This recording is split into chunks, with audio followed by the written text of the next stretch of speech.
اللہ الرحمن الرحیم اعوذ باللہ من الشیطان اللعین الرجیم۔ ناظرین، کربلا ٹی وی کی جانب سے جنت البقیع کے سلسلے میں کئی پروگرام منعقد ہوئے، اور آج کا پروگرام ہم سیکریٹری آل انڈیا شیعہ پرسنل لا بورڈ مجاہد ملت مولانا سید فضیح حیدر صاحب جو مظفر نگر کے مقیم ہیں، ان کے پاس آئے اور کچھ سوالات جنت البقیع کے سلسلے میں جاننے کی کوشش کرتے ہیں، کیونکہ ہمارا مقصد بھی یہی ہے کہ ہم احتجاج بھی کریں اور اس کے بارے میں بھی جانیں۔ تو آغا السلام علیکم۔ وعلیکم السلام ورحمۃ اللہ۔ پہلا سوال جو ہمارے ذہن میں آتا ہے اور کربلا ٹی وی کی جانب سے بھی ہوتا ہے کہ جنت البقیع کے سلسلے میں ہماری ذمہ داریاں کیا ہیں؟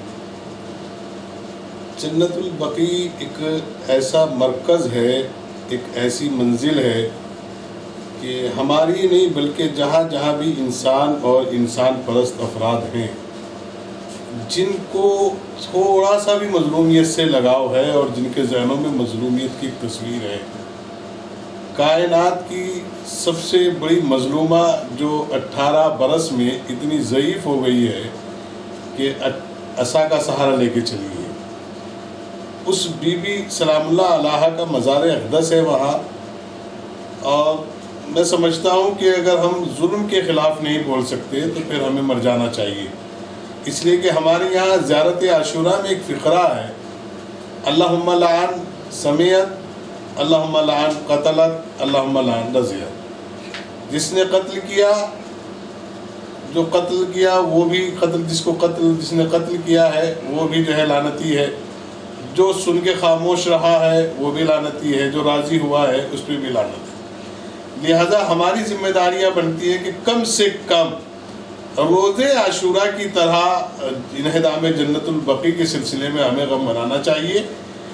اور جتنا بھی ہو سکے ہمیں اپنے گھروں سے سیاہ پرچم برآمد کرنے چاہیے، بلند کرنے چاہیے، اور جو ہمارے آج کل بچے سوشل میڈیا سے جڑے ہوئے ہیں، کنیکٹ ہیں، ان کی ذمہ داریاں ہیں کہ وہ اپنا شرعی اور اخلاقی فریضہ سمجھ کر اپنی فیس بک، واٹس ایپ، اسکائپی اور ٹویٹر پہ جو ہے وہ انہدام جنت البقیع کی ڈپ لگائے، اور اپنا ایک جو اظہار غم ہے یا جو آپ کو ایک شکوہ ہے یا جو آپ کا ایک منصوبہ ہے وہ لوگوں تک پہنچائے، اور آپ اس بات کا جو ہے وہ پوری دنیا میں اعلان کریں، کیونکہ جناب حضرت ابراہیم علیہ السلام انبیاء میں سے ایک نبی ہیں، تو وہ آگ لگی ہوئی ہے، ان کو ڈالا جا رہا ہے، تو ایک بہت چھوٹا سا پرندہ ہے جو تاریخ میں ملتا ہے، اس سے پوچھا کہ کہاں جا رہے ہو، اس کے ملکان میں تھوڑا پانی کے خطرات تھے، تو پوچھا کہاں جا رہے ہو، کہنے لگے وہ آگ لگ رہی ہے، ایک اللہ کے نمائندے کو جلایا جا رہا ہے، اس پر ظلم ہو رہا ہے، اس کی حمایت کے لیے جا رہا ہوں۔ کہنے لگے آپ کے پانی کے چند قطروں سے جو ہے وہ یہ 8 میل لمبی آگ بجھ جائے گی؟ تو کہتے ہیں کہ نہیں، آگ تو نہیں بجھے گی، یہ تو میں جانتا ہوں آگ تو نہیں بجھے گی، لیکن جب روز محشر اس کا جو ہے وہ مطلب یہ کہا جائے آج کے زمانے کے اعتبار سے کہ جب CCTV کیمرہ آن کیا جائے گا روز محشر آج کا، تو اس میں یہ تو پتہ چلے گا کہ میں مظلوم کے ساتھ ہوں کہ ظلم کے ساتھ ہوں۔ ہماری ذمہ داریاں نہیں بلکہ ہر شریف النفس انسان کی ذمہ داری ہے کہ وہ 8 شوال انہدام جنت البقیع کا پرسہ دے، غم منائے، اور حکومت سعودیہ عربیہ کے خلاف احتجاج درج کرائے، اپنی حکومت کے ذریعے کرائے، اپنی میڈیا کے ذریعے کرائے، اپنی زبان کے ذریعے کرائے، اپنے قلم کے ذریعے کرائے، اپنی تصاویر کے ذریعے کرائے۔ یہ کام کرنے کا مطلب یہ کہ اگر ہم یہ کام کر رہے ہیں تو گویا ہم ایک مظلوم کے ساتھ ہیں اور ہم ظلم کے خلاف ہیں۔ تو ہماری ذمہ داریاں ہے کہ ہم 8 شوال کو اپنے گھروں میں جو ہے جو شیعان آل محمد ہے کم سے کم ان کی ذمہ داری بنتی ہے، اور خصوصاً ان کے اوپر تو واجب ہے کہ جو یہ کہتے ہیں کہ ہم دعائے زہرا سلام اللہ علیہا ہے اور ہم اولاد سیدہ فاطمہ ہیں، ہم نجیب الطرفین سادات ہیں، ان کی تو اوپر واجب سمجھتا ہوں میں، معاف کیجیے کسی فقہ کے اعتبار سے نہیں کہہ رہا ہوں، لیکن میں واجب سمجھتا ہوں ان کے اوپر تو کہ اپنے گھروں میں انہدام جنت البقیع کے سلسلے میں اپنے اہل خانہ کو بٹھا کر ایک پرسہ دے بی بی زہرا سلام اللہ علیہا کے وقت کے امام کو، اور کہے مولا ہم بہت اس وقت ظلم کے دائرے میں ہیں، ہم ظلم کے خلاف کھڑے ہوئے ہیں، ہمارے لیے مددگار بن کے ثابت ہو جائیے اور ہماری مدد کے لیے آئیے، ہم آپ کے منتظر ہیں، ہم آپ کا انتظار کر رہے ہیں، کب آپ آئیں، کب انہدام جنت البقیع کا بدلہ یا جواب دیا جا سکے۔ بہت اچھا جواب دیا گا آپ نے۔ اور ایک سوال یہ بھی ہے کہ انہدام جنت البقیع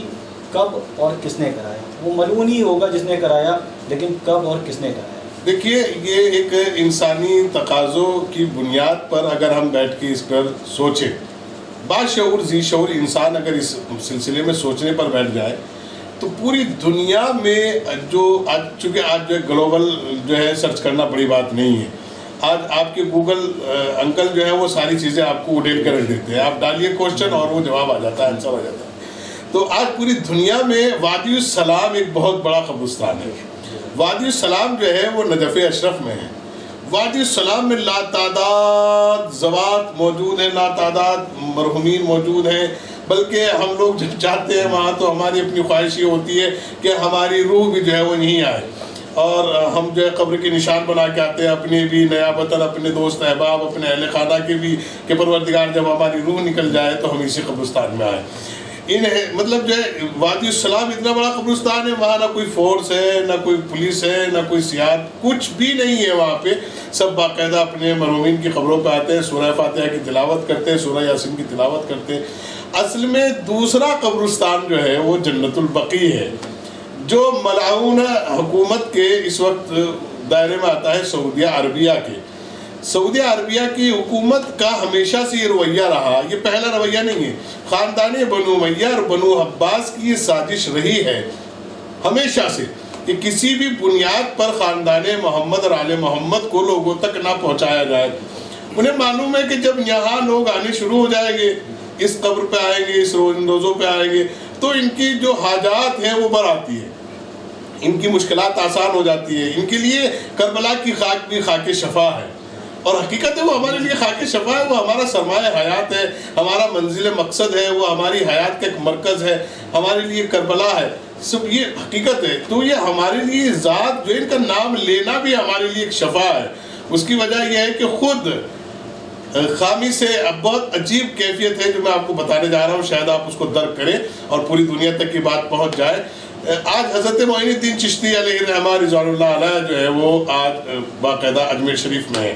حضرت معین الدین چشتی رحمۃ اللہ علیہ نے بتایا کہ جب ساری دنیا کی مصیبتیں آپ کو گھیر لے چاروں طرف سے، جب کوئی آپ کی سننے والا نہ ہو خدا کی ذات کے علاوہ، تو اس وقت آپ ایک شعر جو عربی کا شعر ہے وہ میں آپ کو سنا دوں۔ انہوں نے کہا اس طرح کا ہے، لی خمسۃ اطفی بہا حر الوباء الحاتمہ المصطفیٰ والمرتضیٰ وابناہما والفاطمہ۔ یہ وہ نام ہیں جن کی برکت سے مشکلات آسان ہوتی ہے، جن کے وجود سے، جن کی شخصیات سے، جن کے معاملات سے خود خدا وحدہ لا شریک یہ کہتا ہوا نظر آتا ہے کہ کنت کنزا مخفیہ میں ایک چھپا ہوا خزانہ تھا، جب میں نے چاہا کہ پہچانا جاؤ تو ان ذوات مقدسہ کو میں نے خلق کیا۔ جنت البقیع کا سب سے پہلا جو حملہ ہوا اور جو مسمار کیا گیا روزوں کو، وہ 1806 میں کیا گیا، اور دوسرا جو پھر اس کے بعد پھر بنا دیے گئے، بن گئے، حکومت سے احتجاج جاری رہا چاہنے والوں کا، تو حکومت اپنے آپ کو معذور کرنے پر مجبور ہو گئی اور پھر بنائے گئے۔ تو اس کے بعد پھر دوسرا حملہ ہوا عبد الوہاب نجدی، نطفہ ناتحقیق تھا یہ، اپنے زمانے کا مشہور زمانہ تھا۔ اور آج جو وہابیت ہندوستان، پاکستان، انڈونیشیا، پوری دنیا میں جو وہابیت جو کام کر رہی ہے وہ بھی چھپی ہوئی نہیں ہے، کہیں دہشت کی شکل میں ہے، کہیں بم پھوڑ رہے ہیں، کہیں کچھ کر رہے ہیں، تو یہ عبد النجد وہاب کی ایک اس پہ عمل کر رہے ہیں۔ ان کا مقصد ہے کہ دنیا میں صرف ہمارا سکہ رائج ہو، چاہے ظلم کے ساتھ ہو چاہے مظلوم کے ساتھ، اس سے ہماری بحث نہیں، ہمیں حکومت چاہیے، چاہے کسی یتیم کا سر کٹے، چاہے کسی بیوہ کی چادر چنے، چاہے کسی انسان کا وجود ختم ہو، چاہے شخصیت ختم ہو، کچھ بھی کا مقصد حکومت ہے۔ یہ خاندان بنو امیہ اور بنو عباس کی پرانی سازشوں میں سے اسی طرح سلسلہ آج بھی جاری ہے۔ تو جنت البقیع کو دوسری مرتبہ 1906 میں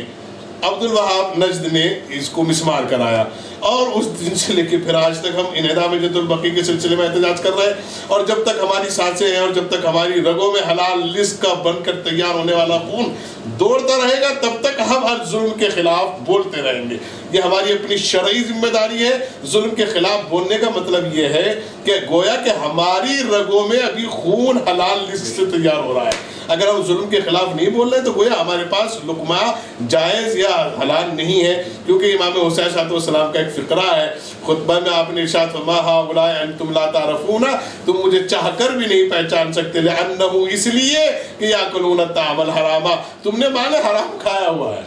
تو مجھے نہیں پہچان سکتے. تو ان ذوات مقدسہ کو پہچاننے کے لیے لقمہ حلال شرط ہے, خون حلال شرط ہے, تربیت بہتر ہو, وہ ان ذوات مقدسہ کو پہچان سکتے ہیں. آپ نے جیسا کہ کہا کہ پہلا حملہ جنت البقیع پہ 1806 میں اور دوسرا 1926 میں ہوا. جی یہ اس کے بعد اس کو منہدم کر دیا ملعونوں نے, اور آل سعود کی حکومت تھی اس وقت. آج تک وہاں پہ ابھی تک ایسا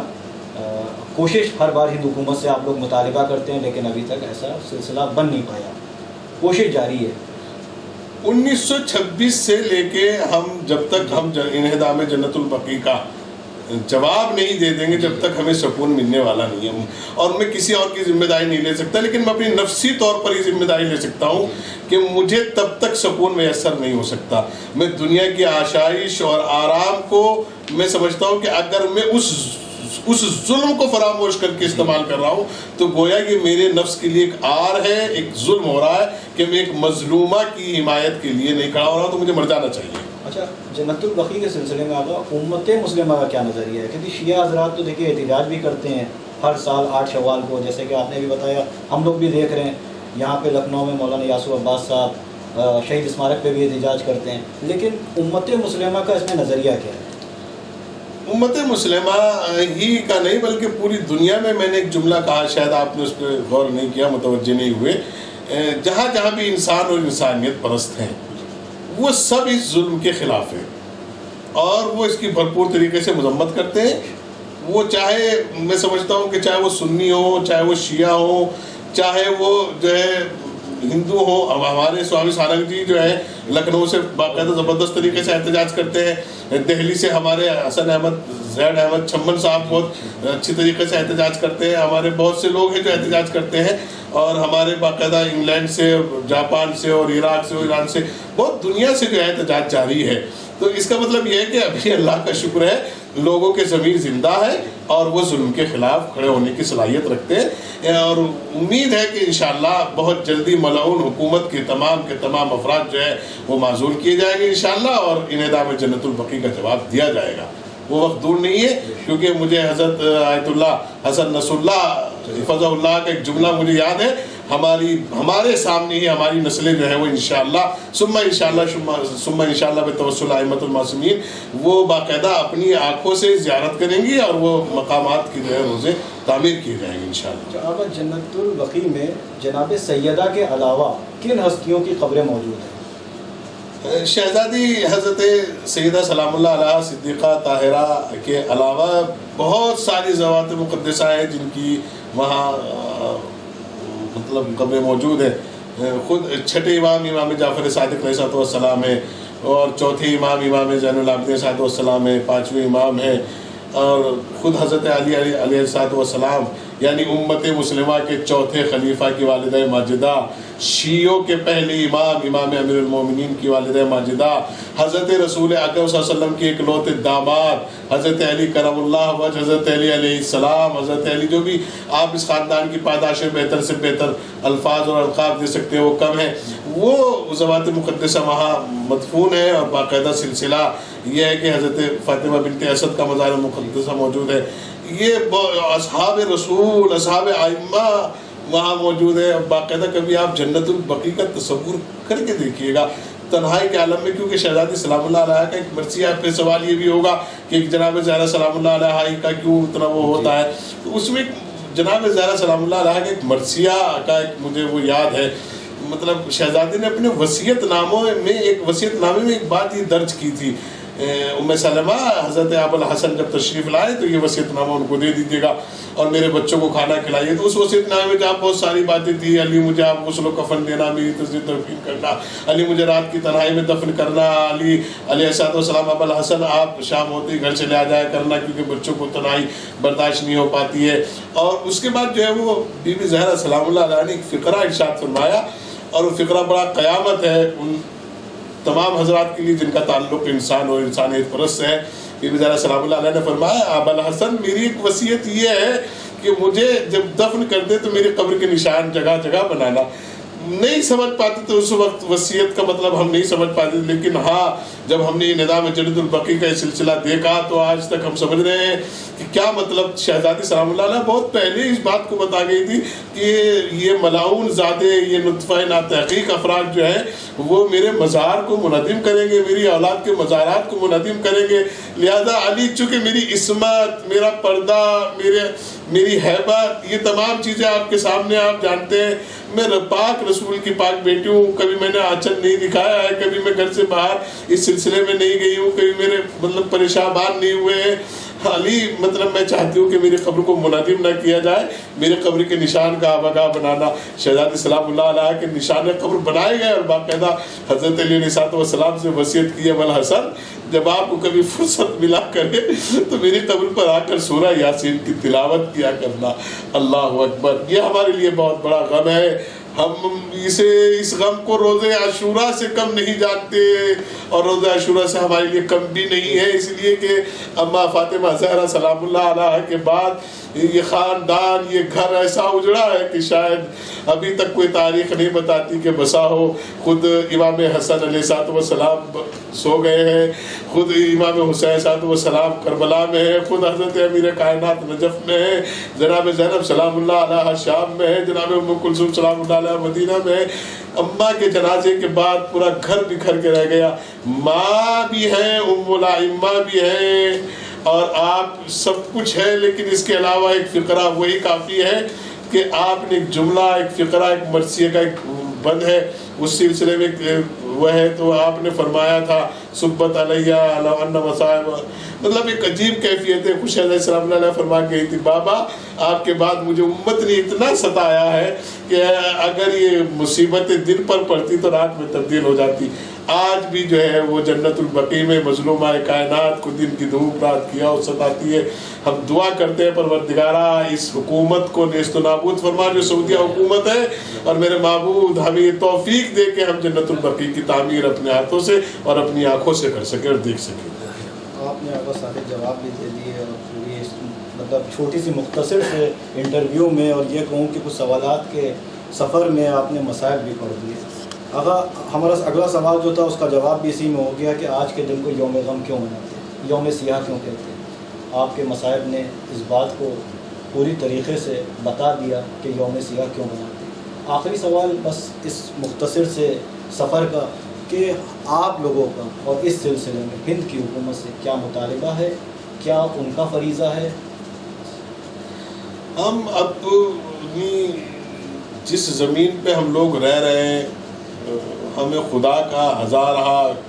لا تعداد مرتبہ جو ہے اس شکر ادا کرنا چاہیے. اللہ رب العزت کا بہت بڑا احسان ہے، شہزادی کونین سلام اللہ علیہ کے گھرانے کا بہت بڑا صدقہ ہے کہ ہم ہندوستان جیسی زمین پر جو ہے اپنی زندگی گزار رہے ہیں. ایسی زمین ہے جہاں تمام دنیا سے زیادہ مذاہب، فرقے اور ریلیجنس موجود ہیں، لیکن کوئی اختلاف نہیں، کوئی جھگڑا نہیں، اور ہر ایک انسان اس مٹی کی خاصیت یہ ہے، سرزمین ہندوستان کی خاصیت یہ ہے کہ یہ ہمیشہ ظلم کے خلاف کھڑا ہوتا ہے، اور ظلم کے خلاف کھڑے ہونے کی ہندی ہماری بھاشا میں کہتے ہیں کہ وہ ہمیں شکشا دیتا ہے، اور ہمیں جو ہے وہ اس میں ہمارا اتساہ بڑھاتا ہے. اور وہ باقاعدہ ہمارے لیے جو بہت سے ایسے افراد ہیں جو بہت زیادہ اس میں لگے ہوئے ہیں اور ہماری حوصلہ افزائی کرتے ہیں، بلکہ نہیں پوری دنیا میں ہمارا پیغام یہ جاتا ہے ہندوستان کا کہ ہندوستان ایک ایسا ملک ہے جو ہمیشہ سے جس کی تاریخ ہے کہ وہ ظلم کے خلاف اس نے کبھی کسی کو برداشت نہیں کیا. ہمارے لیے خود تاریخ گواہ ہے، آج ہندوستان آزاد ہوا ہے تو ہم نے برٹش جیسے حکومت کے ظلم کے خلاف کھڑے ہوئے ہم نے اپنی جانیں دی ہیں، اور ہمارے پوروجوں نے اور ہمارے بزرگوں نے جو قربانیاں دی ہیں، وہ چاہے راشٹر پتا مہاتما گاندھی کی شکل میں ہو، سبھاش چندر بوس کی شکل میں ہو، یا اور دیگر افراد کی شکل میں، مولانا عبدالکلام کی شکل میں ہو، یا ویر عبدالحمید کی شکل میں ہو، وہ قربانیوں کا سلسلہ ہمارے ہندوستان میں جاری و ساری ہے. ہماری حکومت اس طرف بہت زیادہ متوجہ ہے اور اپنے حساب سے جتنی ان کی قوت ہے اور جتنا ان کا کام ہے وہ کر رہے ہیں، اور امید رکھتے ہیں اور آشا کرتے ہیں ان سے کہ وہ سعودیہ حکومت کے تک یہ پیغام پہنچائیں گے، اور وہ سعودیہ حکومت سے اس کا مطالبہ کر رہے ہیں اور کرتے رہیں اور پھر کریں گے. اور مجھے امید ہے کہ اس بار جو مطالبہ ہوگا انشاءاللہ وہ اسے پرزور طریقے سے اس کی جو ہے وہ کی جائے گی، حمایت کی جائے گی، اور اس میں جو ہے ہماری حکومت کے ذریعے ہمیں یقین ہے، ہم امید کرتے ہیں خدا کی ذات سے کہ ہمارے ہندوستان کی ہی سر یہ صحرا بندھے گا اور انشاءاللہ ہم جنت البقیع کی تعمیر کریں گے. یہ ہمارا یقین ہے اور انشاءاللہ ہماری دعا بھی ہے. اس سلسلے میں آج ہم مولانا فصیح حیدر صاحب کے ساتھ تھے اور جنت البقیع کے سلسلے میں کچھ سوالات تھے. یہ سفر یہیں پہ اختتام پہ آ گیا. انشاءاللہ اگلے پروگرام میں ناظرین کے لیے پھر کوئی نئے موضوع کے ساتھ پھر حاضر ہوں گے کربلا 1 ٹی وی پہ. خدا حافظ.